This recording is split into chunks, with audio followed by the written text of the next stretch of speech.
welcome to the Boys in the Bus podcast. This is your bus home. It's Livingston 2, it's Celtic 4. I'm your host, Terry, and I am joined by the boss, Phil McGinley, on a day when Sky Sports felt it appropriate to bring in a 4-6-0 manager to judge a 1-9 manager. We are here to talk about an absolutely enthralling SPL game on a day when our nearest rivals' Hearts lost in the Edinburgh Derby, despite Hibs' best efforts to Hibs it, as you predicted last night, Phil. And our next closest rivals, Motherwell, lost a close encounter at Ibrox. It's a good afternoon for Celtic. There's a hell of a lot to chat about, and we're going to go through that in the next hour. So we are your go-to podcast for the post-match analysis. It may not always be coherent. It may not always be sober, but it will always be here. Phil, how are you? Absolutely fantastic, mate. Just another quiet day in the world of Celtic, that one. That was putting more grey hairs on my head. It's a win, delighted with that, because Livy has all the potential to be a banana skin. And yeah, they came through it. Every game right now is literally, I've said this enough times now, we are flying by the seat of our pants. We just need to get through one game at a time and just manage it as best we can until the January window opens. And hopefully, for the love of God, the Celtic board actually, loosen the purse strings. That's what we really need to happen. But no, we passed the test today. And it's an eventful one to talk about. So I'm looking forward to speaking on this one, because it was wild to say the least. Just as we go live there, Phil, we were kind of waiting beforehand just to see if the manager went live, if he did his post-match. He's just come on there as we go live. So I'd imagine there'd be lots of people tuning into that, and then they will join here. But we're 50 deep already. I will play that back later and see what he has to say. He's standing there with loads of Celtic gear on him, bit of advertising for the old post-Christmas sales and all of that. You talk about a banana skin, Phil, and I get where you're coming from in that, but it hasn't been a banana skin. It hasn't been a banana skin since Ange went there and got the kind of win that we should be getting. And I know it's not easy, and I know it's a different surface, but this is a Livingston team with no win in 16. And we had to go there and win today. If we didn't get a win, any other result was an absolute catastrophe from my point of view. Now, it doesn't always play out as easy as that. I know that. So we'll go through it all. I think there's some really good points. I think there's some not so good points. But that was an exciting game, no matter what. That was enthralling. And I spoke to you just briefly before we come on. And there's a couple of things you can do here. You can either be negative about the fact that the league's not over by now and we haven't won it by 20 points already, or you can embrace the chase and the challenge and the fact that we're not very good this season, but embrace the excitement element, the element that means you're waking up on the Saturday after Christmas and you're excited about a game against Livingston. That doesn't normally be the case, because normally, in normal times, in post the old Rangers times, Celtic usually have the league wrapped up by now, and you're just going through the motions at Christmas, New Year, and to the end of the season. This is exciting because we're not very good, but we still might actually get the job done. And to me, that makes this, if we could get this season done, that makes it a really, really good season. It's an enjoyable one. It's one where the odds were against you at different stages and you still go and get it done. I'm not saying we're going to get it done.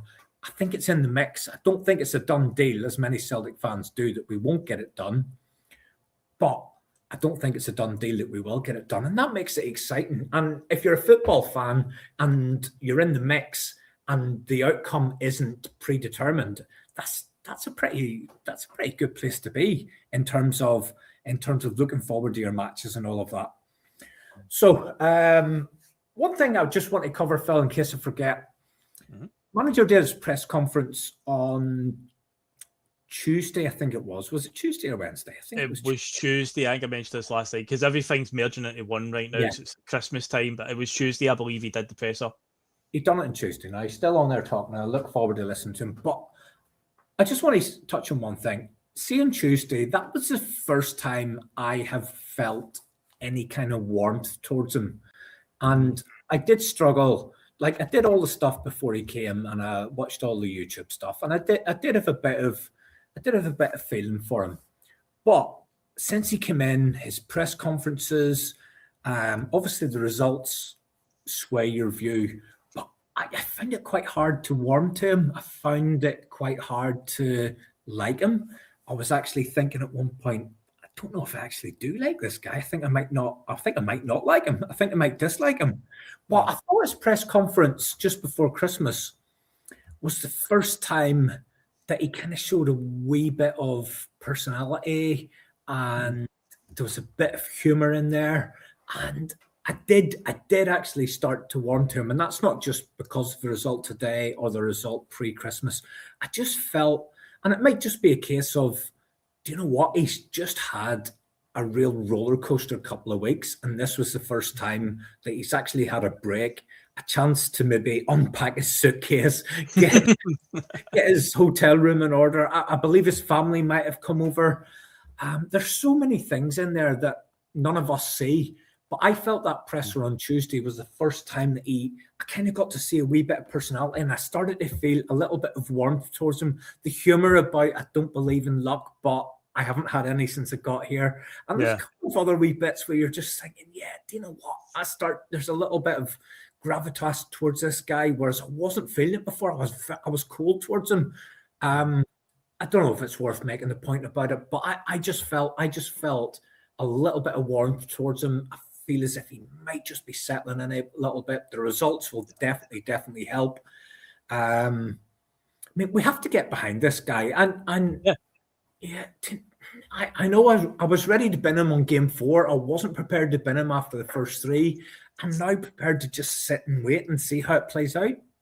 Yeah, and I'm the same as you. I mean, there's a difference between, do you think it'll work and not wanting it to work? But no, we all need to get behind it. I want it to work. We all want it to work, but we need to give them the January window for a start. That needs to happen. And save it's over to the Celtic board. Michael Nicholson did say that they will back him. They did make a rod for their own back on that one. So yeah, we need to see that. In regards to his, talk about his body language and just how he came across, it probably is a combination of all the things you said. He finally got a win under his belt. Let's be honest, the Dundee United game, even though it was a sore one to lose, and we were obviously very frustrated after it, again, we made more than enough chances in the first half of that game alone to probably win 5 games of football. So progressively over the few games, he's probably starting to see things are coming together, even though we as fans are obviously raging that we've lost these number of games. He's seeing it from the perspective of, this is coming together, it's getting there, and you can see the end game here. So it's probably a combination of that, and maybe just after getting that first win against Aberdeen, and we were brilliant against Aberdeen. I said that last night. It was best football we'd played in a long time. We should have won. It's no joke to say we could have scored about 9 that day. I remember we beat Aberdeen 9-0 many years ago. And yeah, it could have been that last week. The fact that it was as close as what it was in the end was an absolute injustice. So yeah, it was probably a case of when he sat down to do that presser, there probably was a bit of weight off his shoulders. So the first win was huge for him. And yeah, we now just need to see where this goes from here. Say January now coming up is huge. Imperative that we get this right. And there's a lot of positions that we can home in on today when we're talking about the game that a lot of people are saying about the striker position. That is huge, but there's a few other positions as well that I hope are on the shopping list. Phil, we'll touch on all of that. I'm not going to be lazy today. I'm not going to get you to do all that good stuff. I'm going to do all of that good stuff. Ladies and gentlemen, give us a like, give us a share. If you enjoy the show, get us out there. Let's get us a little bit of traction. We're just over the 1,000 subscriber mark. We are onwards and upwards towards 2,000. Hit the bell, do all that stuff. There's also a Celtic scarf available to you, a virtual one for $1.99. Just helps keep a little bit of diesel in this bus and helps keep us on the road. If you can like and share throughout the show, that will help get us the traction that we need just to get us out there to a few more like-minded Celtic fans. Phil, let's pull up the lineup. Mm-hmm. And one notable change, as with the guy that is in the photograph, since Salo comes in for Kasper Schmeichel, the official line is that he had an injection.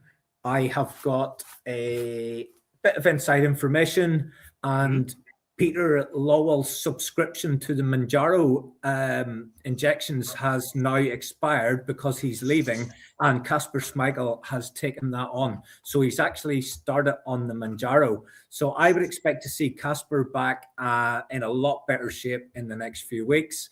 The manager keeps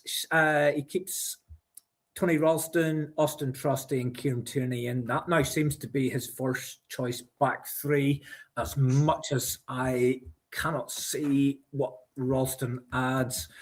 Yang, he's persistent with on the right. Yeah, good bits today and bad bits. I think that's just one of those ones that we maybe have to see what happens in January. Engels stays in. I think he stayed in. He was in with McGregor, and then it was McKeown and Negrin. So the only question was, did Hatate come back in after illness? No, he didn't. He's kept faith. And then you've got Maeda in that kind of, we don't know where he's playing. He's either on the left of the front three or he's on the far left of McKeown's inside. And nobody really knows where they're playing, but we do know that Johnny Kenny is up top. Phil, I'll give you a couple of snips, and this is just modern day. Mm-hmm. This is just modern day sort of life, I suppose. So 10 minutes before kickoff, in some of my WhatsApp groups, thank fuck, Schmeichel's out, Sinisalo in, been wanting this for ages. After 10 minutes of the match, Sinisalo's shite, get him out, he should never play for Celtic again. Then you've got No, that's what you've got. And then you've got, fuck's sake, Yang again. Then Yang scores. Fucking brilliant, Yang. Yo, what a player. And then at halftime, you've got, oh my God, what a crazy half of football. My heart can't take any more. And within 15 minutes of the second half, the same person then messages and goes, what a fucking bore fest in the second half. You cannot win. Nobody in this day and age, no football manager, no football player, no sane individual can win in life because we are so fickle. Mm-hmm. Every single thing that happens in a game of football, people make comment on and go all in, to the point where I'm going to put this defib up here. But this is just normally just for Conor Carr. But I, honest to God, I think I might need it. Not because Wilfried Nancy's first half of Helter Skelter basketball made me, I did feel as if I needed it. But the way people just go from one end to the other is completely unbelievable. It's an unnatural way of life for me. There is absolutely no forgiveness given to anyone. Every single thing you do, right or wrong, is scrutinized, and the whole world changes in that moment. The duality of man right there. That's what that is. You're from one extreme to another. You're totally right. It's football nowadays. We're a very reactive bunch, especially as Celtic fans. As you said in your opening gambit about the way the season's panning out, we've had it our own way for such a while. This season, it's a bit different. A team is giving us a bit of a challenge. We're obviously lashing out a little bit. But yeah, I know exactly what you mean. Quite a few fans, I've seen it all over Twitter as well and whatnot, where you're questioning or you're delighted. The Sinisalo one's a great example to start on. We've been calling out for it. Obviously, you see the lineup today, and we obviously didn't get the official word that what had happened with Schmeichel, but you instantly see it. Sinisalo starting, not even on the bench, Kasper Schmeichel. So instantly, you start to wonder and you start to ponder. There's been a fawn out there. What's happened with that one? And yeah, 10 minutes in, Sinisalo shipped 2 goals to the bottom team. Now, don't get me wrong, his defence probably didn't help him, but he gets beat at the near post on the first one, and the second one, the guy at the back post just puts his laces through it. But again, defence didn't help him. But yeah, instantly fans are like, he's and I understand where they were coming from in that. I was delighted in the second half. He did pull out a fantastic save from the boy that had already scored 2. It felt him on the edge of the area and he hit it on the half volley, and he got obviously his fingertips to it.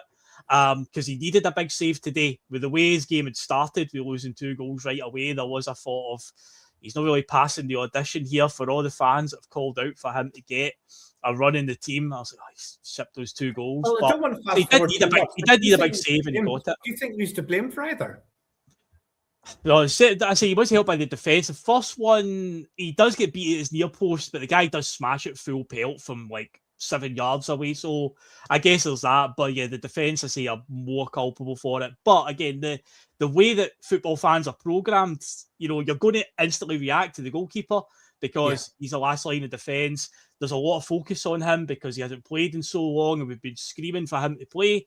And I say within 9 minutes of getting on the field, he's conceded 2 goals to the worst team in the league, and right away. But when you look deeper at it, especially the first goal, Yang's ridiculous attempt at a slide tackle, it bounces right back into the boy's path, and he just lashes it.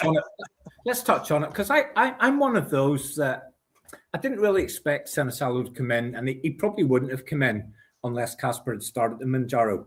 But I genuinely don't see what the guy could have done with those first 2. And I think there was a couple of dodgy moments later in the game with his feet and stuff. But I thought by and large he was relatively competent. And when you watch those 2 goals, they're fucking absolutely hammered. The guy Montano, he could have scored 6 today on his own. The guy for Livingston. Let's touch on the first one. So we're 2 minutes in. We're a goal down. We're pretty much accustomed to this now under Wilfried Nancy. Just expect the unexpected. We're in possession down the left. Kieran Tierney, who is someone I will flag later in the pod as someone I think has actually become quite prominent under Nancy.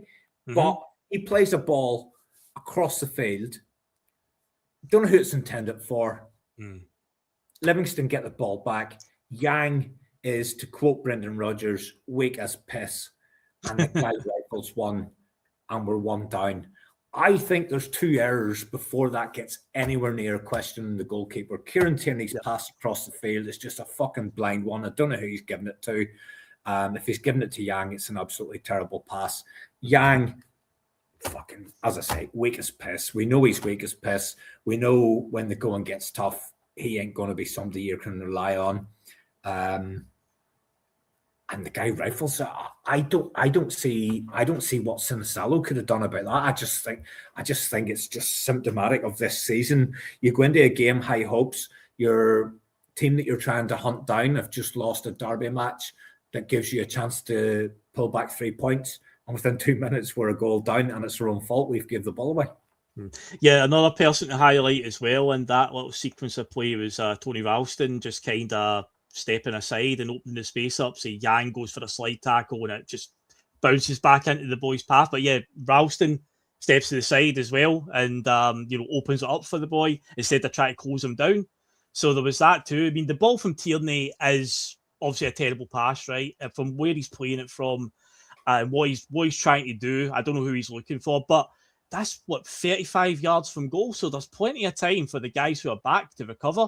But yeah, they just part like the Red Sea and just let the boy run through. So Yang makes an attempt to tackle. We know he's got no defensive bones in his body. He's been asked to do this hybrid role of be a wide midfielder where he needs to get forward and support the attack, and he has to come back and try and help on the defence. And that's exposing Anthony Ralston, who's playing in this right centre back role, which he's a full back first and foremost, not a centre back. But again, this is just the way Wilfried Nancy's setting it up just now with what he's got available. But you're leaving Anthony Ralston so exposed by Yang, who's supposed to be helping him out. So the two of them, that side, say both goals come from that side essentially. But yeah, Ralston just tucking in, opening up the space for the boy to run into. Yang's terrible attempt at the slide tackle. And yeah, it was just as you said, we're now accustomed to losing a goal in the first couple of minutes in recent weeks. And it was a sinking feeling, a deja vu, the way that game started. You've got all your hopes up, you're looking forward to it. And within a couple of minutes, you're a goal down, but just an absolute farcical goal. And yeah, it was, not many people covered themselves in glory with that one. Good thing is, Phil, I didn't even have time to go for a pee. And we were back and we were level because Benjamin Negrin had equalised. It was a corner kick. It was flicked on by Dyson Maeda, of all people, winning a header in the box.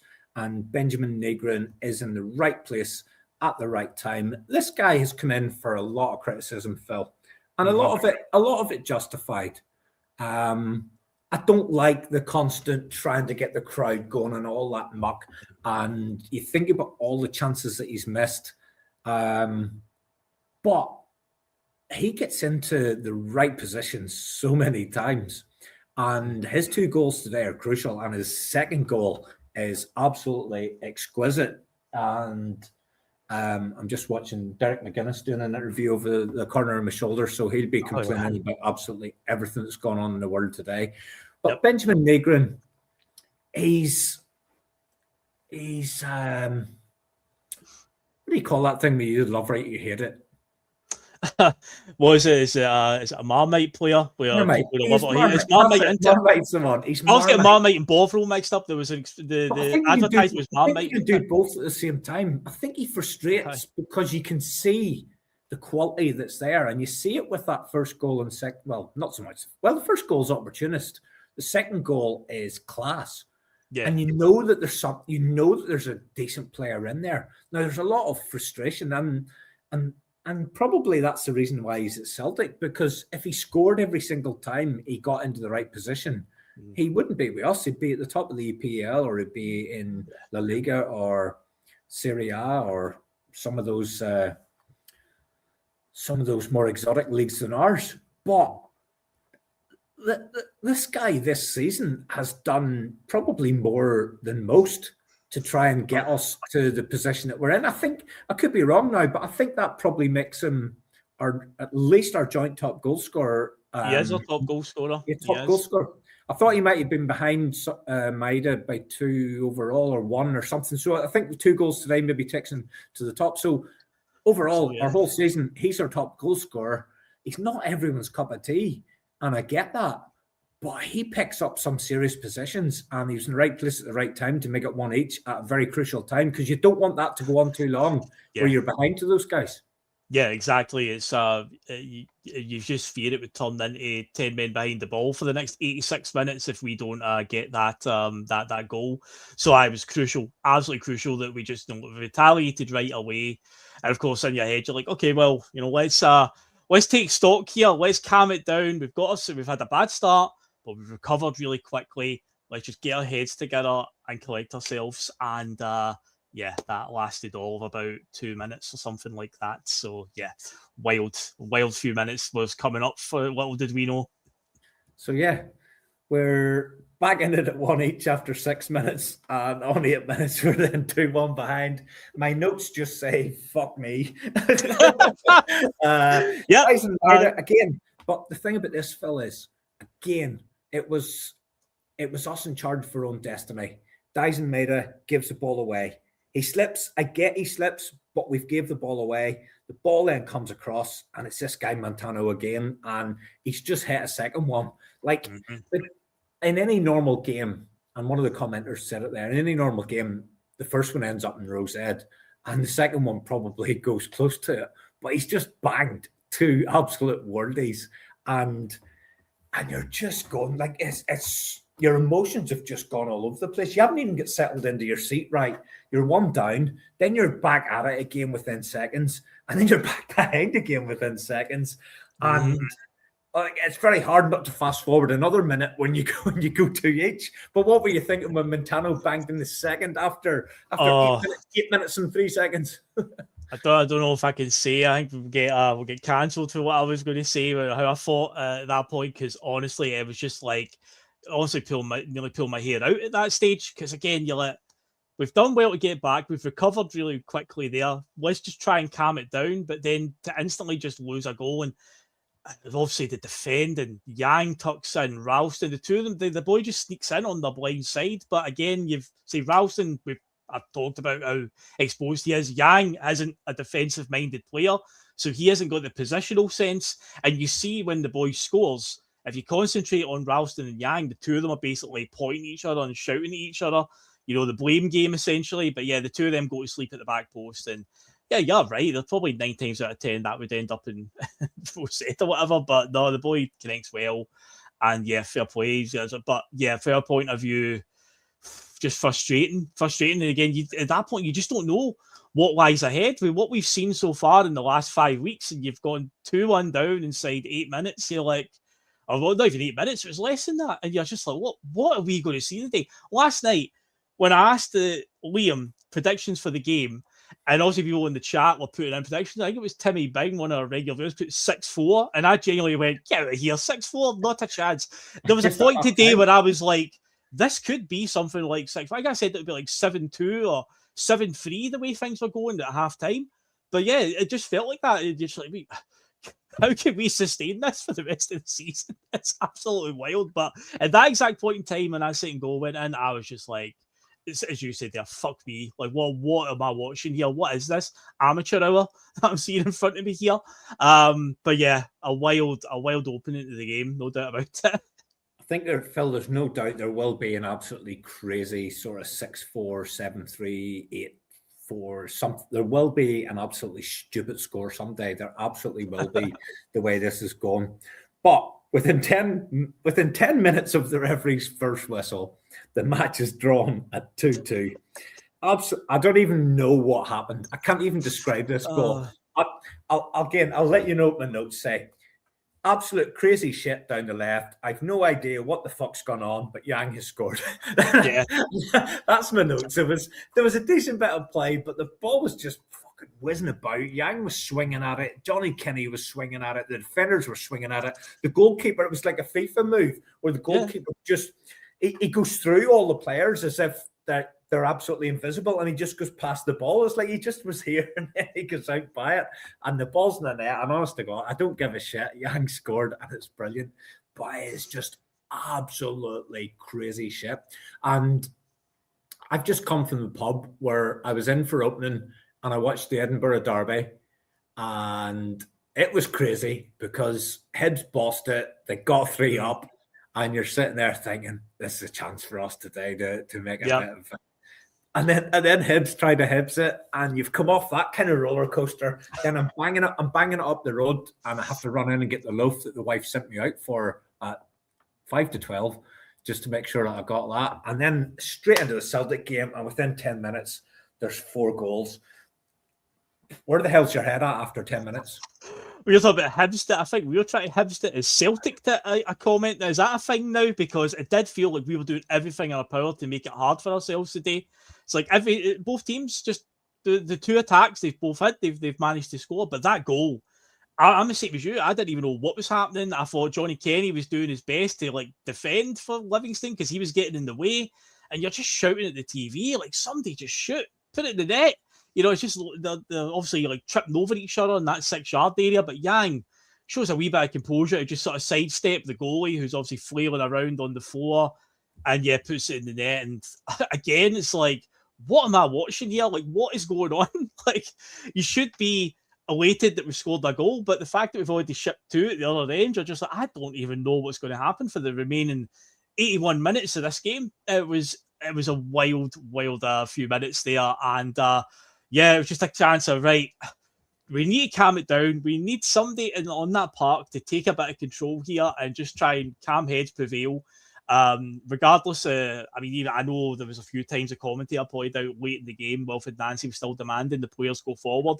I think the players themselves just had to, at that stage, just calm it down. Like, just take stock here of what's going on and get our heads together, because I don't know, man. We did manage to do that, but at that stage in the game, it's like, if we don't, this could be like 7-6 or something like that. So yeah, it was a good thing that we managed to sort of slow the game down a little bit after that, because that was I can't remember the last time I watched a game like that, with the first 9-10 minutes of the game, you had 4 goals, all 4 attacks that had happened in the game, both teams had scored. It was just wild. Yeah, it was like Ange ball on whatever sort of high octane drugs are the most high octane drugs. We then had a chance from Yang, good header from a McCowan cross, only just wide. He does right thing, heads it across the goal, just wide. Then Dyson Maeda has a chance, and then probably the moment of quality in the whole game, again down the left hand side. And I think, Phil, we've got this left hand side going pretty well at the minute. With Tierney, who I do think has come on to a bit of a decent game under Nancy. There was a piece in the record today. I know the record isn't everyone's choice of reading, but there's a column in there today where KT comes out as someone that the manager sort of puts up there as a role model to the rest of them. And you can just imagine he's chomping at the bit. And yes, it might be something that's a wee bit alien, or it might be something that is actually quite close to what he's seen down in Arsenal. But I think he's upped his game a little bit. I think he's been underwhelming so far since we brought him in. I think there's so many more levels for him to go to. I think he's been better. I mean, I think I could be wrong. I think he scored 2 for the new manager, or at least he got 1 under Martin, or he's had a couple. Yeah, he's got 3 goals so far this season. 2 of them under Nancy. Has he got 2 under Nancy, or has he got 1 under 2 under Martin? Nancy. He scored against Kilmarnock in a 4-0 win for a Neil. Well, he scored the consolation against Hearts and one against your Aberdeen. left centre back. Yeah, that's right. Your left centre back has scored 2, which is exactly what this system is set up to do. So you can say that he's embraced this. Yes, he was at fault for the first goal. He was partially culpable for that, but he has come on to a little bit of a game, and down that left-hand side, and we've all seen the rumours, or you don't have to listen, you don't have to go by the rumours, you just sort of listen to Luke McCowan. There was a press conference he did where it was kind of like, oh, well, the manager wants this, so we're just going to have to do our best to try and get to that. And McGregor did a post-match interview today, and his exact comments were very similar to the one Luke McCowan did a couple of weeks ago. I wrote them down. The players are working so hard to get to grips with what the manager is asking us to do. And Luke McCowan made similar comments 2 weeks ago. And then you've got the rumour, which I'm sure is close to true, where he's brought Yang and McCowan into a room and said, you're not wingers anymore, you're wing backs. And they've just gone, what fucking planet are you on, mate? But I actually, in the last few games, I've struggled to work out, is McCowan the left wing back or is Maida the left wing back? Because I think they interchange. I think it probably is McCowan. That left-hand side feels pretty good. A lot of our positive moments since Wilfried Nancy came in has been down that side. Even if you think about the game against Hearts, the quality moments were down the left. Dundee United, Roma, Smyrna, all of the good stuff was down the left. I think it's the right-hand side that we need to get sorted. And I mean, far be it from me to tell anyone where the priorities lie in January, but I think centre forward and right-hand side wouldn't be the worst place to start. But let's go back to the moment of quality in the game. Benjamin Negron, the much maligned Benjamin Negron. I've started a couple of comments here. If these comments are correct, and I have absolutely no reason to think they're not correct. Smell the glove, usually on the ball, 10 goals, 5 assists at the end of December. That ain't too bad at all. I had a feeling when he scored those 2 today, he's got to be in double figures in all competitions. I think he must be now. Smell the gloves, usually on the ball. That's kind of level with Maida numbers at this time last season. Won't be too far away. Maybe a little bit behind, but not too far away. Smell the glove again comes in. Same amount of goals as Claudio Braga. That everyone is tripping over themselves. Everyone's tripping over themselves to make a big deal out of. So Benjamin Negron, he's done all right. Quality finish, Phil. Absolute class. Well, without a shadow of a doubt. And again, he's such a polarizing player. It's so weird. The numbers don't lie. He does have moments similar to Engels, where I use this word about flashes. He has flashes in games where you go, oh, there's a quality player there. It's just the consistency. It's just getting that level of consistency. But the numbers don't lie. Negron has obviously stepped up at times. There has been some games recently where he has been a man down the ball. I think it was against Hearts, or was it the Roma game, where just like everything he was doing, it was like he couldn't do right from wrong. Just the ball was just bouncing off him. Every pass was slack and whatnot. And he has games like that. But then, he pops up with a goal. He gets into the right places, being that midfield runner. I guess the point where I think David Logue said it, why don't we just play him at centre forward at the moment instead of Johnny Kenny? Because he's obviously banging in the goals right now. He's a guy that seems to know where the back of the net is. So would it be the worst suggestion? I took another fucking cramp. I can't believe it. Oh, dearie me. Because What you is didn't wrong get a with full me? season. You didn't get a I'm full too old. pre-season. I'm too That's old why. for this. I'm too old for this. I'm too old You're for like this. Ian Atchell, you. That's what you're like. I You know, am Ian crap, Atchell. Every time I come on, I get hurt. Imagine getting hurt on a podcast. Jesus, Oh, there's nothing dear. worse than a cramp. This is a cracking comment. I really like this, and it does go back to the WhatsApp groups that I was talking about. First half was a gunfight at the OK Corral. Second was like watching paint dry. That is what it's like. Do you know what I mean? Yep. Do you know what I mean? Right. So we're 3-2 up. Moment of quality from Benjamin Negrin. And you're wondering what on earth else can this first half throw up for us? And then you have the moment of controversy in the game. 36 minutes in, there's a handball. I don't even remember. Does Matthew McDermott? No, Matthew McDermott doesn't give it. No, doesn't give it. He gets called over to the monitor by Nick Walsh very, very quickly. Yeah, it was actually quite quick, to be fair. That more was quick than I expected. More quick. I'll be honest. Seeing real time when I watched this, I didn't see anything that I thought was worthy of note. I have to say, the Celtic players shouted for it, but at that point you're thinking, oh, just hopeful shouts. You know, they're just looking for something because Johnny Kenny and Daizen Maeda both managed to have fresh air shots and just completely squander a chance right in front of goal. So you're thinking, oh, they just looking to have their blushes spared here by just shouting for anything. But in the end, the VAR just clamped it right away and just pulled them over the screen. I'm the same. I thought it was a lot quicker than usual. Usually there's a lot of deliberating. But no, he was called over right away. Now, when I seen it slowed down, I thought he's definitely going to get called over here. That doesn't mean I think it was a penalty kick. I just relate it back to the Liam Scales one, which the commentator, in fairness, did say as well. He said this is identical to the Scales one. In which match was it? Hibs at Easter Road. The corner came in, it skimmed over some players, but Liam Scales sort of ducked down to head it. Now, don't get me wrong, he didn't have anyone nudge him in any way, but yes, he's basically judged it wrong. His arms flicked out a little bit and it's hit him here in the upper arm. So it did hit the boy for Livingston today in a similar area. But what, of course, the contesting and Chris Boyd was having a meltdown about was Daizen Maeda shoved him.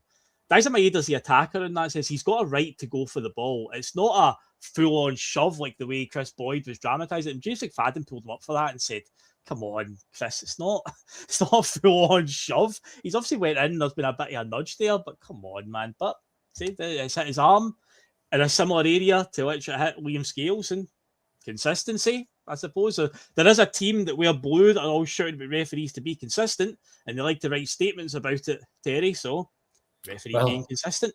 Willie Cullum's last show was practically all around dubious decisions given in the favour of Rangers. But when I seen this, I knew it was going to be given as a penalty, right? But I'm going to go all in on this. I don't think that's a penalty.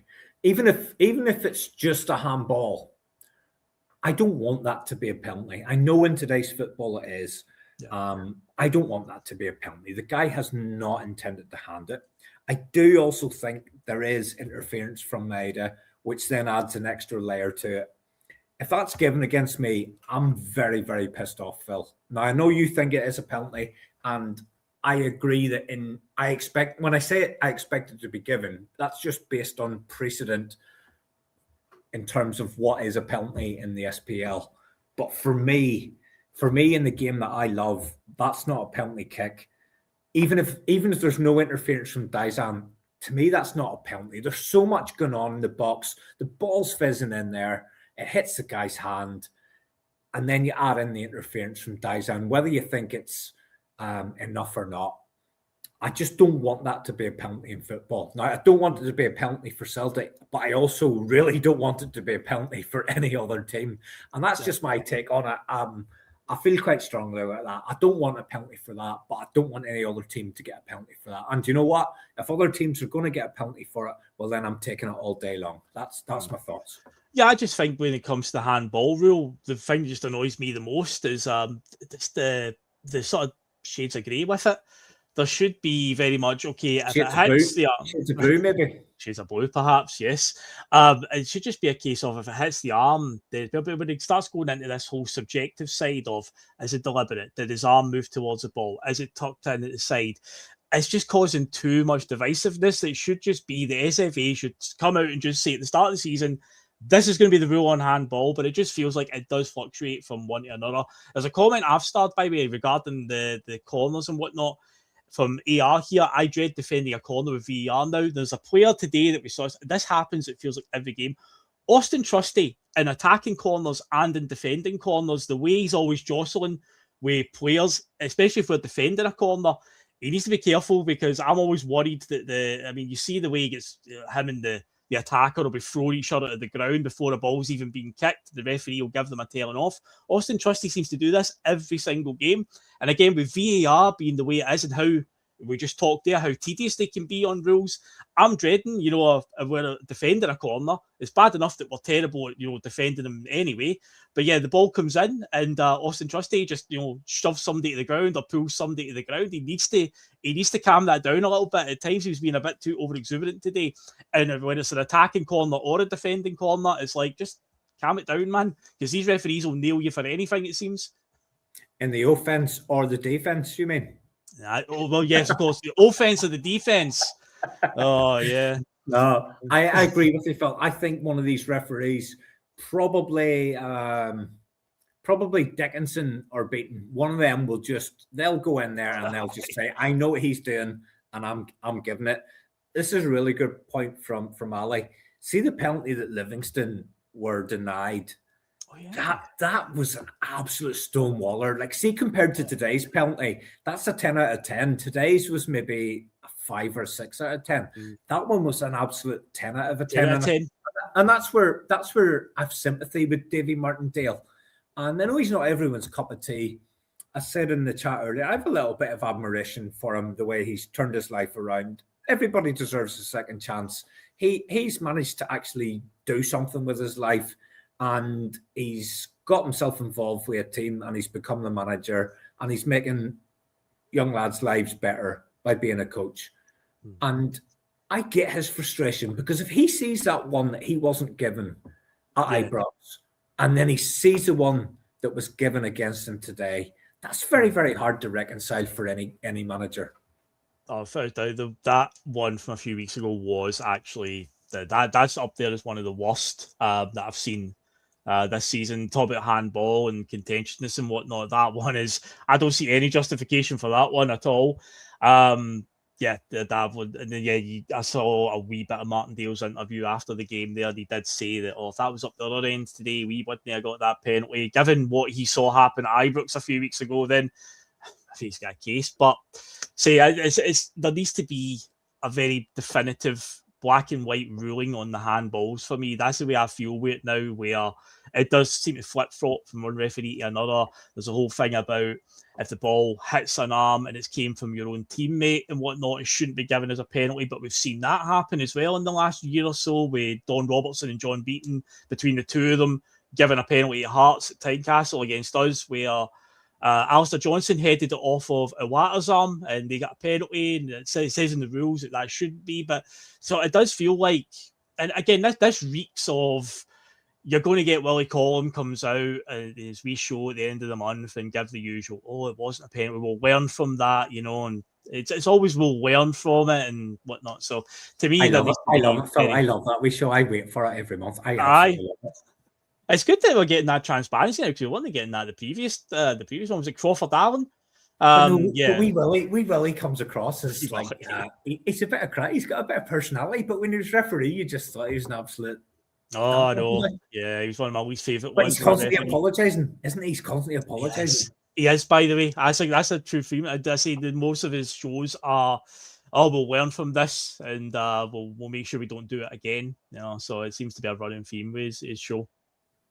Gavi boy, I touched on this one before. I just do not know what the difference was in the Falkirk Hearts one against the Ralston one. And Willie Collum that we've just talked about came on and he said absolutely under no circumstances was the Falkirk one a penalty.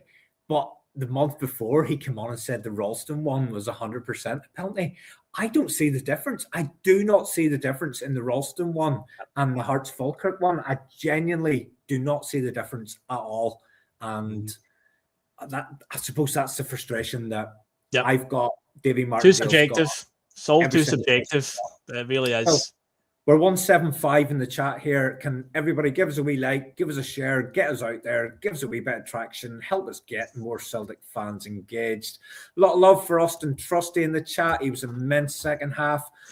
I'll say this about Austin Trusty, by the way. I think him and Sinisalo were having like a personal battle with each other today with some of the passes they were playing at each other and shouting at each other at times, especially in the second half when we kind of calmed the play down a little bit.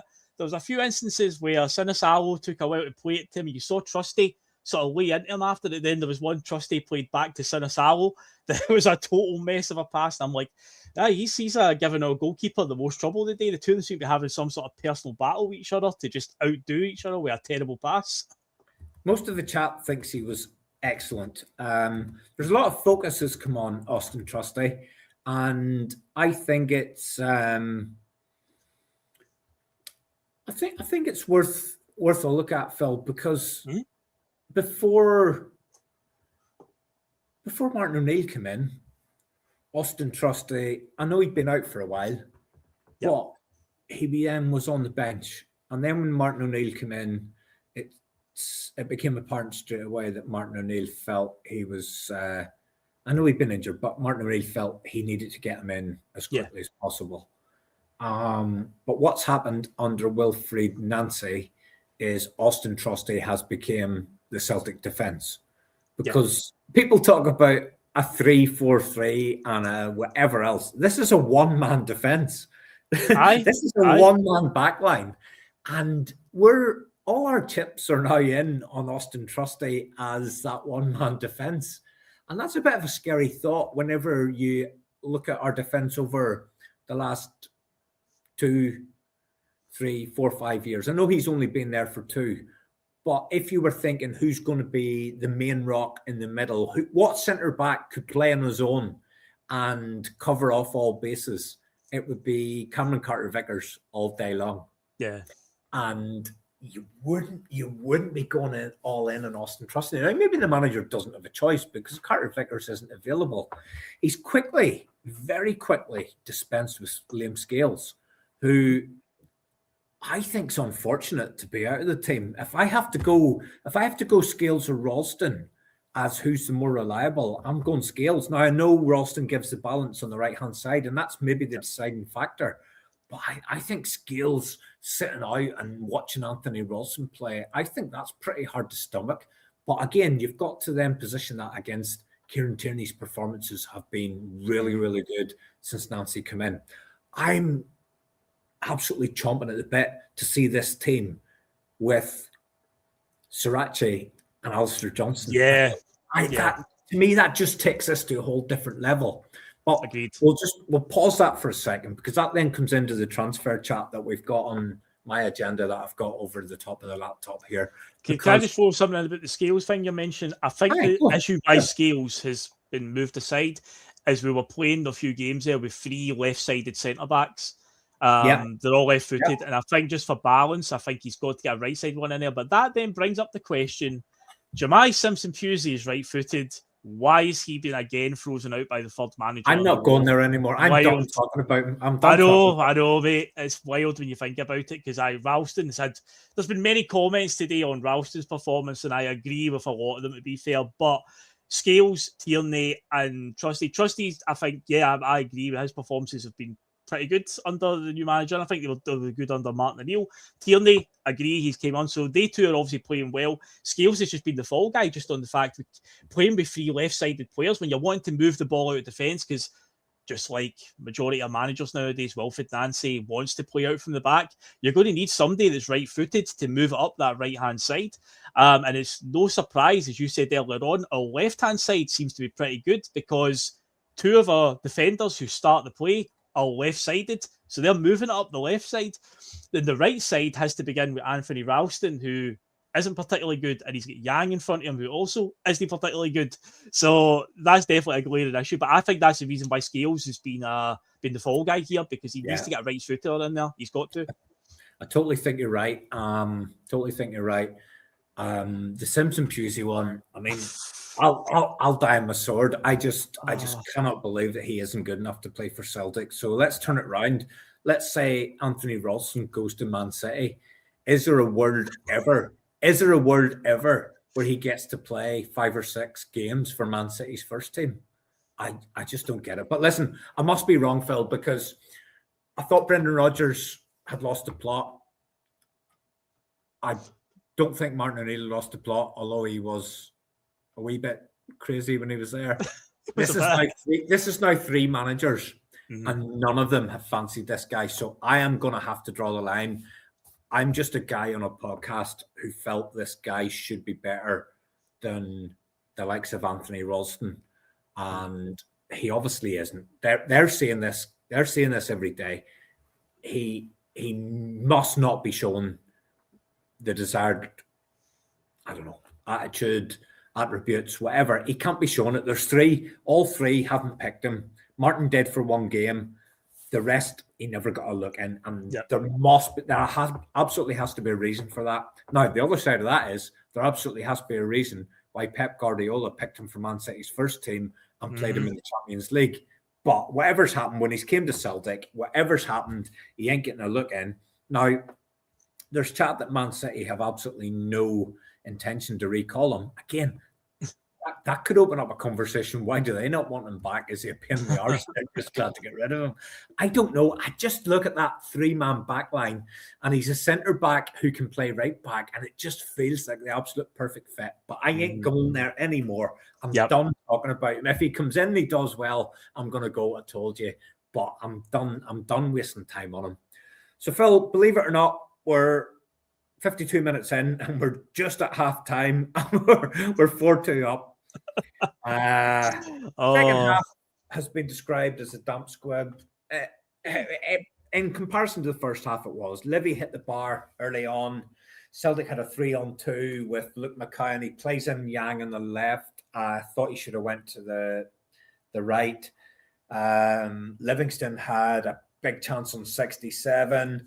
Hey, what about the Johnny Kenny moment only minutes into the second half, the one where he should have had a shot across goal, and he's so bereft of confidence, he tries to square ball it right back. It sets up so nicely for him on his right side. All he's got to do is zip it across the goal to the far post, and he tries to just pass it. That's a guy who clearly is completely drained of confidence right now, and it's shown. He's went from 2 games, Dundee United, Aberdeen, where he squandered chance after chance, to today where he looked afraid to even attempt a chance because his confidence is on the floor, mate. So why is that, Phil? Because under Martin, Johnny Kenny looked like he could do a job. Aye, true, actually. He scored a few goals, got one against Rangers. He lived the dream. All of us have wanted to score a goal against Rangers, and he's done it in a game that we won. So he's obviously, again, he's shown that again in flashes. There's something there, but it ain't clicking with Wilfried Nancy's system. But then again, look at the chances that he squandered against United and against Aberdeen. It's like, surely, they're harder to miss than they are to score. The ones that zip across the goal, he goes with the wrong foot, and it's like, what? Again, I know it's easy for us fans to say watching it on the TV and whatnot, or watching it from the stands, where it's like, well, why didn't he go with this foot? I guess in the heat of the moment, but honestly, it's been bizarre. But today, he just looked like a guy that didn't even want the ball. The amount of times it came to him, and he just looked to pass it away as quickly as possible, compared to previous 2 games where he at least was getting into the positions and going for an attempt, but was just completely fluffing his lines. Right now, Phil, and I know it's fickle, but it feels like we're a man down. It feels like we're playing for 10. It genuinely does. And I said it last week, and I've seen a lot of podcasts coming in with the same view. Some quite reputable journalists and stuff agree with me, but Celtic need to sign a centre forward at 1 minute past midnight on the 1st of January. And that is my view. If that doesn't happen, then this Celtic board, who have failed us so many times of late, will have failed us absolutely again. Since Kyogo walked out that door last January, we've needed a centre forward. We absolutely bollocksed up the summer window. We've known from then that we need a centre forward. No matter who the three managers have been, every single one of them has pointed out that we need a centre forward. If there isn't somebody, if Michael Nicholson is not camped outside that SFA office overnight on New Year's Eve with a piece of paper, and I don't want him to just hand it to the girl that opens the door. I want him to go in. I want him to stand there. I want him to make sure that it doesn't get put into a drawer and left there until after the window shuts. He stands there till he sees that getting processed by someone in authority, and that is a centre forward of repute who is going to come in and score 15 to 20 goals in the second half of this season. I don't care how much it costs. I don't care what country he comes from. We've had enough time to go and get someone. I don't want to hear any hard luck stories. I don't want to hear we're waiting on this, we're waiting for that. He's got options this, options that. I don't care.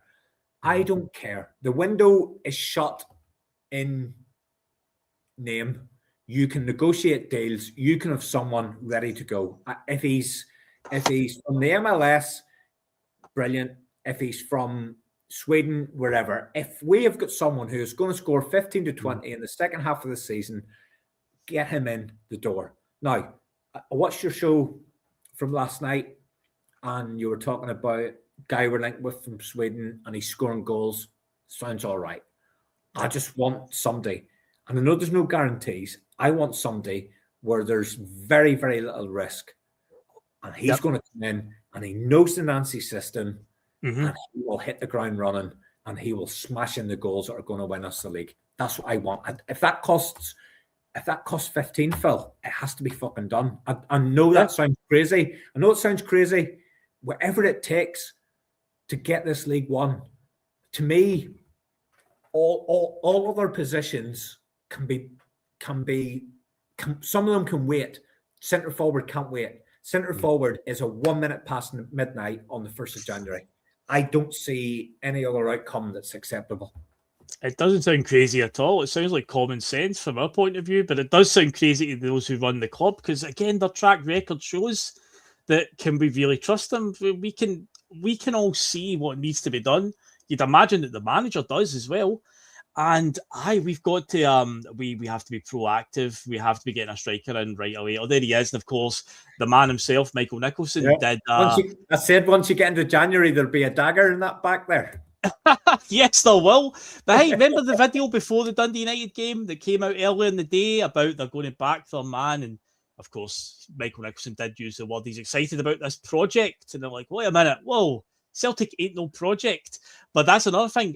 You're right. It has to be a guy who hits the ground running. It has to be an established player that can come in and just click right into this team. Not a guy who's been frozen out for a while that's going to need about 2 months to get up to full match fitness. It has to be somebody who's going to come in right away and play against Rangers on the 3rd of January because, we need to get that. And it cannot be a project player. It has to be somebody who's an established first-team level player. Because, again, the boy for Sweden, I believe his name is Ibrahim Diabate, and it's like, he's in his early 20s, I think, and he's got like 18 goals this season. He plays for like a team you've never heard for. It just fits that profile of being a guy that is not going to get a proper run. The key ingredient was 3 million. That sign-off 3 million, when you see level. that, when you see that, instantly you just like the alarm is going off. It's like, here's one of the project players again. Here's one of those Shin Yamada type players again. Someone that's going to We don't have to go to Dermot for sign-off. Or Dermot. We don't have to go to Dermot for sign-off. We can do this one ourselves, Mick. Yeah. So I hope that it's a case of Wilfried Nancy has made it quite clear to the board, this is what I need. Not a case of Paul Tisdale's going to come in and say, this is what I'm going to sign you and this is what I'm going to give you and you're going to work with. Wilfried Nancy has to be very strong in his argument that I need this, and this for it to work. So I think somebody said the comments earlier on, supposedly Wilfried Nancy had said in his post-match presser, because obviously we've not seen it yet, about fans are going to have to get used to this style. So he's going to stick by what he's playing right now, which, to be fair, we could probably have guessed, but right now we can all see we ain't quite got the players to do it. So he has to be very strong in his argument that this is how I'm going to play. I'm not going to deviate from that. This is exactly what I need to make it happen. It can't be a guy that's going to be in the B team for a year and eventually develop. It's like, no. It has to be somebody who comes in right now and clicks right into place and makes this work. Phil, we kind of brushed over the second half there. My notes don't really suggest there was an awful lot of note. An odd skirmish at either end kind of thing. But we kind of seen it out. And you know what? See, after that topsy-turvy first half, I kind of was okay with that. I felt in control for most of the second half. I just want to go through some of the comments that have starred here during the game. This is a by the way, just quick things with it. Have you seen some of the feedback and comments about how quickly you put them up on the screen? You click them if you click it twice, it disappears. A couple of people have said in the comments that you're clicking it too quickly and it goes off the screen on a few. That's just Nancy ball. That's Nancy ball. It's fast. That's flowing. it. That's it. It's fluid. You're in for a second. It's one touch comments, one touch football, one touch comments. That's all it is. Just boom, boom, boom. Touch. It's the momentum. It's the emotion. It's the connection and the culture. The comment is the comment. You know, the comment is the comment. It's the second. Yeah, man. No, it isn't. See, honestly, seeing Christmas Day, right? I was helping out, and I don't do any cooking, man. I'm useless around the house. My wife looks after absolutely everything. She's a total diamond. But anyway, we done Christmas dinner at our house. Me, her, the three wins, and her mummy and her mummy's partner. But I was helping. I says, look, I'll help you out. And I was thinking Guinness as I was going along anyway on Christmas. I was dying, actually. I went out on Christmas Eve, and I was really stupid. I went out and got absolutely pissed on Christmas Eve. And I woke up on Christmas morning. I had to go downstairs with the kids and do all that stuff. And my head was hanging off me. So I knocked about 5 Guinness into me just to straighten myself up for the afternoon. But then I started to help out, and she goes, can you get me the sieve? Oh, Jesus, Phil, I got PTSD about the Celtic defence from the 90s.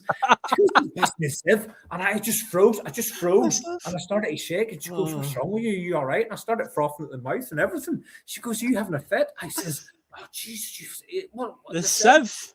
The sieve is back. And I had to explain to her. I had to sit her down later that night and tell her that she wasn't going mad. I had to say, look, I just got a serious case of PTSD about the sieve back in the 90s. And once I explained it to her, she was all right about it. She understood it. And everything. And we went in and we looked at the wee sieve that sits in the cupboard, and we put the soup through it and all the rest. And she understood it all. I didn't have to get the tactics board out or nothing. She understood the whole thing. But it is just, it's a wee bit funny that people start talking about the sieve. The sieve. My goodness, what was the sieve like? And it's back there again. Like, we're playing with a one-man defence, and we're not even sure about that one man that we've got. What are Fraser Foster, right-hand side's wide open, hopefully addressing Jan. Yeah, that's what he said. The left looks not too bad. Mm-hmm. And to be honest, if Johnson was back on the right, I think that would help. Now, I don't know if that means him on the right-hand side of the back three or him in the wing back. Either or, I think he could do both. But you maybe need 2 of them just to... I think Liam, a man out in Vancouver, has said that for Canada's national team, Johnson has played as a right centre-back a few times for Canada's national team. That's where he was playing when we signed him. He was playing in the World Cup. The last World Cup at that position, wasn't it? It was the last. World Cup. It was the 2022 World Cup. So it was in December, and remember the Qatar World Cup was in December. We signed him in the January window, and he made his debut at Ibrox. I think he would be huge, Phil. Not just on that point, but he's the only guy in the squad before now that has played under Wilfried Nancy, and I think it would be massive to have him on the pitch. Honestly, I think that would help him. I think it would help the manager. I think it would have helped the manager settle in, get his message across, and get buy-in from the players if Alistair Johnson was available to play on the pitch. I don't think you can overstate how important that would have been. He was the one ally in the squad that the manager already had, and he wasn't available, and he isn't available to him. Yeah, definitely. Again, Wilfried Nancy said on Tuesday about his luck. That's been one thing that he's walked into in terms of bad luck, is the injury list. The players that have not been available to him. Because again, you have to think, if we had a full quota of players with the current squad right now, yeah, a lot of the results that have happened in the last month wouldn't have happened. We've literally got some square pegs and round holes right now. But Johnston's a huge one because I felt that he was having quite a good season up until the injury. Then, of course, he came back and got injured again right away, which is a running theme for us this season with people with hamstring injuries. Because I remember the first few games this season, there was a lot of compliments about the tandem with Tierney on the left and Johnston on the right, the way they were getting forward and supporting the attack. And yeah, once Johnston got injured, it became Ralston on one side, Tierney on the other, and Tierney was getting overloaded a lot of times, hence why he's breaking down and no finishing games a lot. So Johnston will bring a lot of balance to that team as well. A naturally right-sided defender who I think he can play both roles. If you wanted to play him as the wing back, he can do it, and I think he can do it at centre back. So that's a good utility man, and then say a great ally for the manager to have. There was a lot of stories in the run-up to Nancy obviously taking the first training session about the players obviously going to Alistair Johnson, what's the new manager like and whatnot. Because again, he's worked for him. So that has been an unlucky part for Wilfried Nancy. That's one of the players that has been missing long-term for him. So hopefully he's back soon. Then you've got guys like Jota and stuff like that. When are we going to see Jota? What's it going to look like with him back in the team? Where does he fit in? Because Jota's a wide winger. Like, where does he fit into this? Yeah, again, I don't think he's got much of a defensive bone in his body. Could they maybe try and convert him to like a player who plays through the middle? Don't know. These are all things that we just don't know at the moment. It's been that long since I've watched Jota play. I'm beginning to forget that at times like how he plays. But yeah, it's going to be interesting to see him in this system as well. The ball's the ball, Phil. It doesn't matter what position he's in. Exactly. Jota is Jota. That's it really. So but no, it would be interesting to see him back because again, we know how good a player Jota can be, but obviously in this whole new Wilfried Nancy system, we don't know how it will look, but we do know deep down how good a player he can be. So yeah, we need everybody back fighting fit as soon as possible. I think the only one that's definitely confirmed to be out for the entire season is Carter Vickers. I think he's the only one that they've said he definitely won't play for the rest of the season. But all the other ones that are out now have all got a sort of set date of when they're expected to be back. But yeah, fingers crossed it's sooner rather than later because that's not helping us right now. That Carter Vickers one, that's an annoying one because you've got to think if you're projecting towards next season. I mean, if you're in the internal transfer window discussion and you're talking about bringing in a top quality centre back, the pushback from the people that don't want to spend the money will be Carter Vickers will be coming back. But I think you've got to realise at this point that Carter Vickers is maybe only a 40% of a season player. And that's probably the reason why he's been at Celtic so long and might well see out the rest of his best years with Celtic because nobody else is going to go out and bring him in just to play 15 games a season. And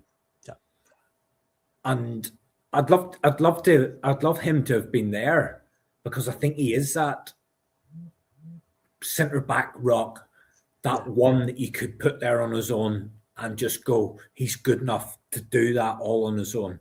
I think that would be interesting to see. Now there might be a question mark about his pace. I don't know. I think he's one of them ones where he goes as fast as he has to go to get the job done. And it's one of them. It's like he's always in cruise control speed, and he just does enough in every situation to do what he has to do. But I think it'll be very hard for Nancy to persuade the Celtic board to go out and get a real top notcher in at centre back whenever he's in the background. But we'll see how that one plays out. Shout out to 420 who's given out memberships. Thank you very much, mate. Great supporter of the podcast. Here's a fun comment that I actually started from Warren. Says he missed the game. Guys in the comments, give me 3 words to describe it.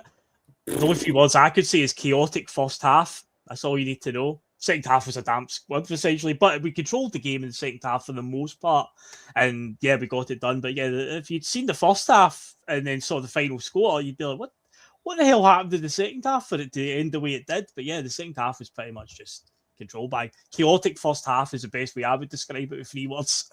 My 3 words the first one would be absolutely, the third one would be mental, and the middle one you can pick any word in the absolute dictionary that you want. A couple of other comments that I starred there. Nancy was on Sky at full time saying he wasn't happy with the second half. I'm glad to hear that. That's positive.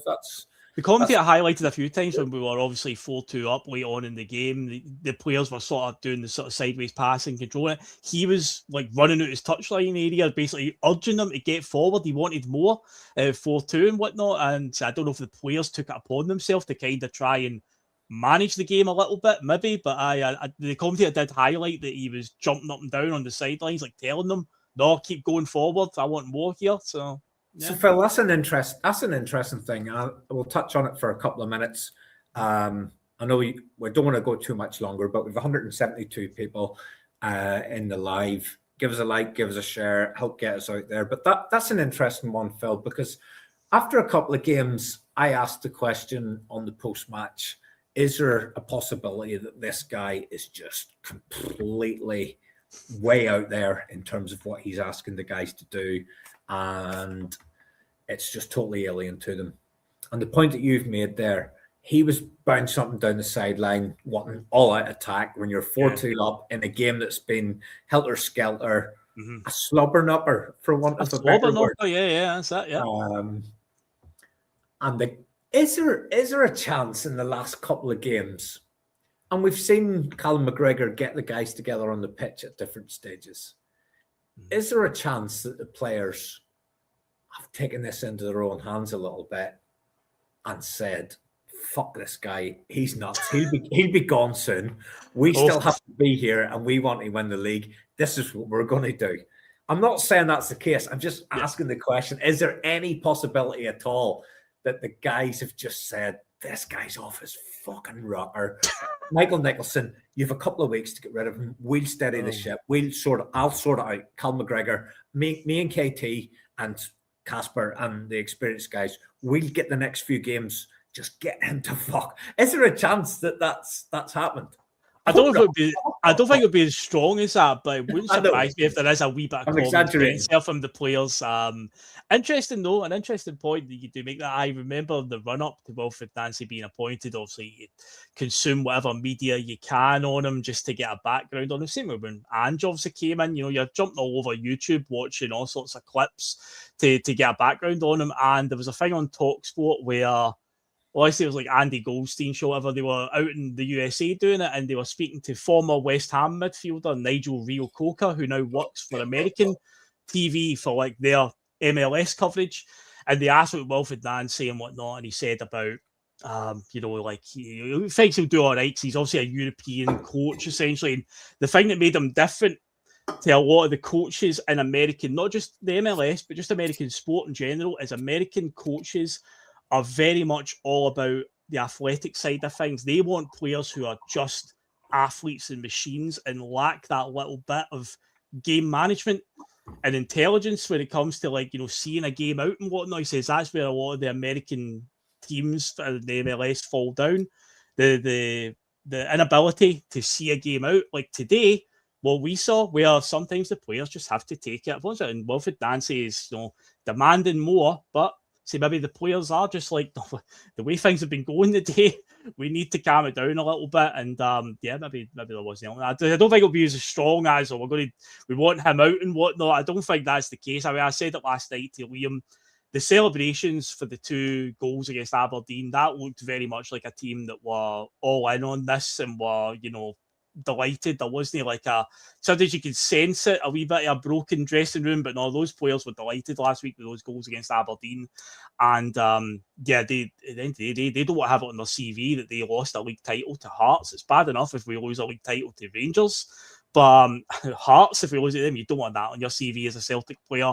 So yeah, I think just today was a case of maybe Callum McGregor, just that experienced head, just try to calm it down a little bit, because it was reckless at times today. It was absolutely wild, and one of those moments in the second half where Nick's goal was crucial. If Celtic went and made it 5-2, it could have been whatever we wanted it to be. If Livingston had got one back and made it 4-3, then we would have been on a bloody knife edge right up to full time. It would have been a wild finish. So yeah, the players managed it out. They showed good game management there, and I think they did the right thing today, and just regardless of the first half was 100 miles per hour, second half might have been seen as a damp squib, but the bottom line is Celtic got the 3 points, and that's all we wanted today, just by hook or by crook to get it done, and they did it, Terry.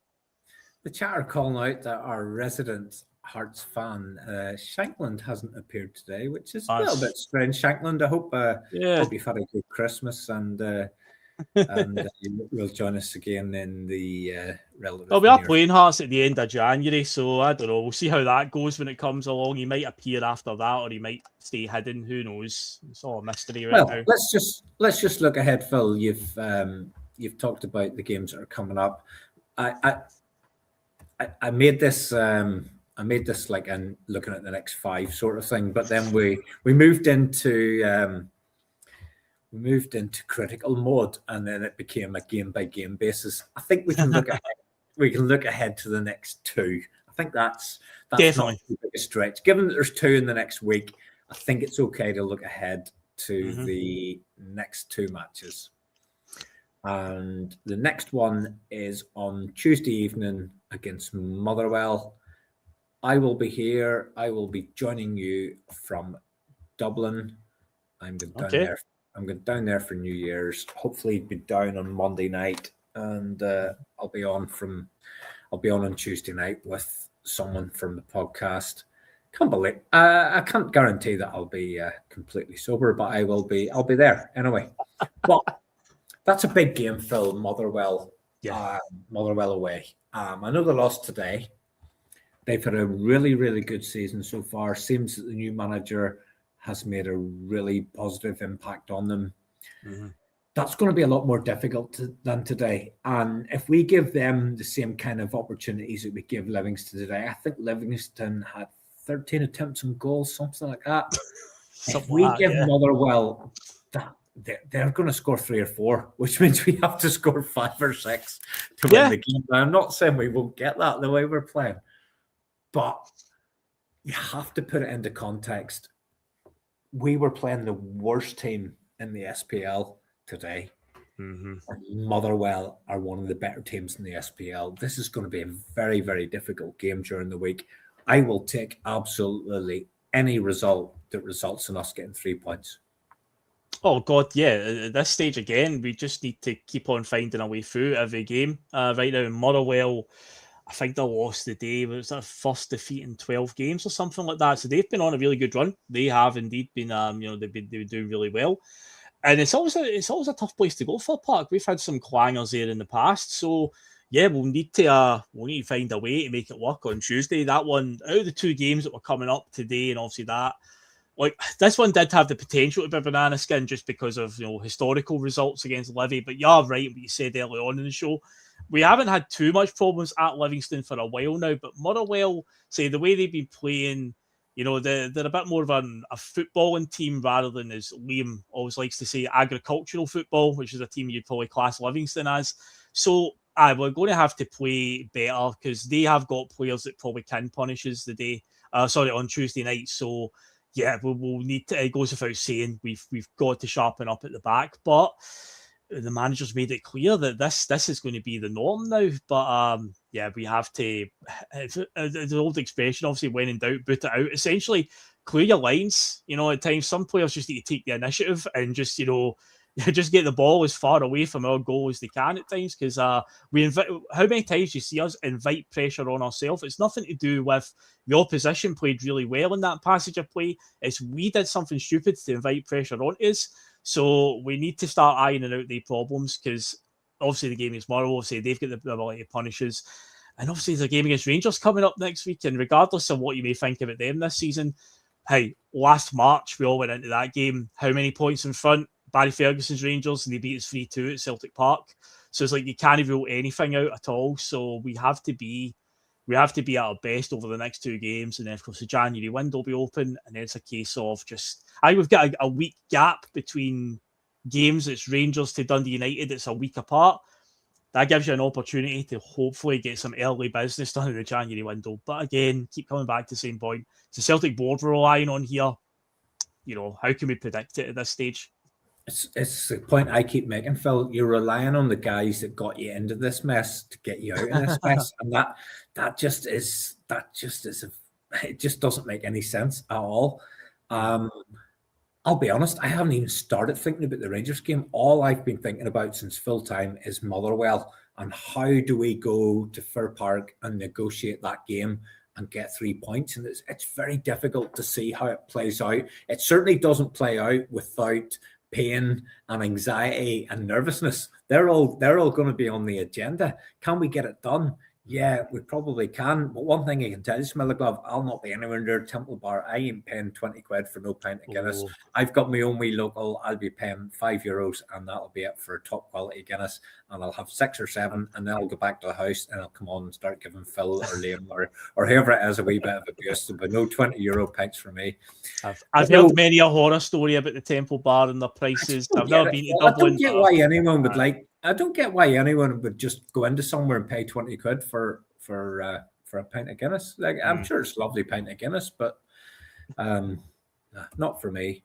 No, there will be no drunken Terry ever again. I do not do drunk Terry. This is the professional me. Look at Phil. Phil's actually on. This is an audit. This is an internal audit that's happening tonight because Phil has had reports from the chat that I have been drunk and unruly. So this is actually an internal audit, and all of you people are playing into it. So all those ones that are putting up comments there about being drunk and all, you're just sticking an extra knife into my back here. I'm being judged here tonight. This will determine my future on the podcast. So there's been no reports, Terry, none at all. Everybody knows what you're like by now. This is all part of the draw of Terry Robb. That's why you're Mr. Post-match. That's why you're the face and the voice of this show, mate. People come to experience the Terry Robb experience, mate. Right. Couple of other things, Phil, before we finish up. CARRMAGEDDON is not seeing much of the ball in this system. Gavi boy, is that a negative or is that a positive? Because under Brendan Rodgers, the whole thing went through Callum McGregor, where every single time any of the back 4, and I mean 4, I don't mean 3, that's sometimes 4, that's sometimes 5, that's sometimes 1, that's sometimes 2, that's sometimes 7. Everything went through McGregor, and that made us a very easy team to negate the threat. Is it so bad that CARRMAGEDDON doesn't see so much of the ball? I don't know. That's maybe not the worst thing. What's your thoughts, mate? Well, in regards to the comment, I don't know if Gabby Boy's necessarily saying it as a negative. It might just be an observation. No, I don't think he is. I agree with you. Because it could be, because I said that a few times during that sort of last few weeks there of Brendan Rodgers. It felt like every single movement out from the back had to get to Callum McGregor in some way. He'd always come. I mean, fair enough, he always comes and shows for the ball. He never hides. But at times he was just totally open and exploited, and players could close him down really quickly. And sometimes he would just go towards Carter Vickers to get the ball, simply to then pass it to Liam Scales, who'll then pass it across to Carter Vickers and back to McGregor again. And it just felt like we're going literally nowhere, passing around to go nowhere. So maybe it's a better thing that McGregor isn't, putting that position, that pressure today. There was one moment today where he was on the ball and he played like a shocking pass towards Ralston, and the boy was through on goal. It was one of the ones, I think he got a corner out of it at the end. Ralston tried his best to recover, and it was one of the ones, if he clipped the boy and the boy went down, it was going to be a penalty. But yeah, it all came from McGregor with a really slack ball. So he is prone to those from time to time. And with the way we're now playing, where we're very, very high up the park with the back line, maybe it's for the best at times that maybe McGregor isn't always on the ball and involved in every single attack. So yeah, it's not exactly a terrible thing. McGregor is still very, very good at what he does. He's still very, very useful to the team. He is a captain for a reason, very experienced head, and he's done it all in the game for us. But at times he was draining the life out of the team with the way he was under Brendan Rodgers, the way he was passing the ball just essentially back the way for the sake of it. It's like we always want to keep going forward. So maybe that's all part of Wilfried Nancy's observations. He's looked at it and been like, I'm all about gung-ho attack. I'm not about passing back the way and sideways. And maybe that's why McGregor is seeing less of the ball. Phil, there's some really strange comments here I'm going to have to bring up here. God. What is this here? Good on you. I wouldn't like to see a dehydrate. You will never see a dehydrated me. I can absolutely tell you that. Joe Henry, we love you yes, I love you just the way you are. Terry's a legend. No Lee Wallace is allowed on here, Terry. Now, look at this one from 420. Now known as Big Sensible Terry. No one has ever said that ever. Jim C. Change nothing, Terry. We hear this one. This is the best one ever. I'm gonna frame this one. This one here. Glasgow Girls love Terry. Right. Well, there's a comment earlier on from Warren asking describe the game in 3 words, and describe this podcast in 3 words. Big Sensible Terry. There you go. That's it. Right. Well, let's bring it to a close because I know an hour and a half's probably around the optimum level where people can be arsed listening to my shite, and it gets near that stage where it starts to get a wee bit negative on the old algorithm. The manager's here. He's not going anywhere. He's got 2 positive results. He was given 2 games to save his job, if you believe the rumours. He's won those 2 games by hook or by crook. He's still here. He ain't going nowhere. Unless he loses the next 2 games, I don't see any pressure on him in the immediate future. Whether he gets those 2 results is it's way beyond me. It's one day at a time, sweet Jesus, as far as I'm concerned. Yep. I'm going to go out. We touched on the transfer window a little bit. I said above all, we need a striker at 1 minute past midnight. I've never seen this guy play, right? But I am going to go all in on this. That if we sign this guy at 1 minute past midnight, we'll win the league.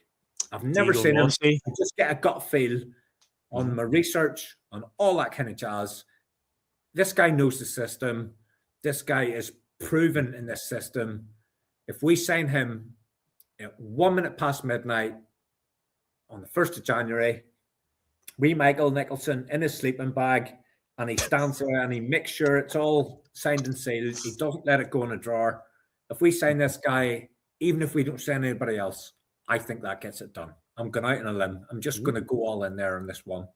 Yeah, I'm more encouraged. I mean, Liam mentioned this guy last night and talked about him, and that encourages me more. I'm moving like that because he played for Wilfried Nancy. That's the most encouraging part. I don't want to hear about ones that Paul Tisdale has recommended to him, because that's been one of our biggest failings, is other guys putting the finger in the pie, essentially. Too many people involved, and it's like it should be the manager. Now, I know the board argued recently with that meeting they had with the Celtic fan collective that Brendan Rodgers signed off on all the transfers, whether you believe that or not, sort of thing. But this guy played for Wilfried Nancy, who plays a very high-octane, distinctive style of football. So it encourages me more that we're looking at guys that he definitely knows can play his style, rather than here's a random player from Sweden that Paul Tisdale found on a database. It's like, no. This to me encourages me more. So I'm with you. I think this one intrigues me a lot if it happens. But again, got to caveat it with it's Celtic board. You know what I'd be happy with? I'd be happy if we went out and signed 3 or 4 from MLS, because I would be enthused that these are guys that the manager has identified from his experience in that league that he knows can come in and play his system and get the job done. A la Ange Postecoglou, who came in and signed 3 or 4 guys who he knew from his league who could come in and get the job done. See if we start signing the likes of Bhoys from Hibs and fucking 2 or 3 dickheads from somewhere else, Swedish top scorer, a la Mo Bangura, and all these guys at 3 million. I would be much happier if we went and signed 3 to 4 guys from MLS in specific positions that we're struggling in, that this manager has identified that he knows will come in and play his system. I'd be all in on that, rather than any of this club signing pish, identifying players, putting Wilfried Nancy's name against it. See if they're not from MLS, he doesn't know about them.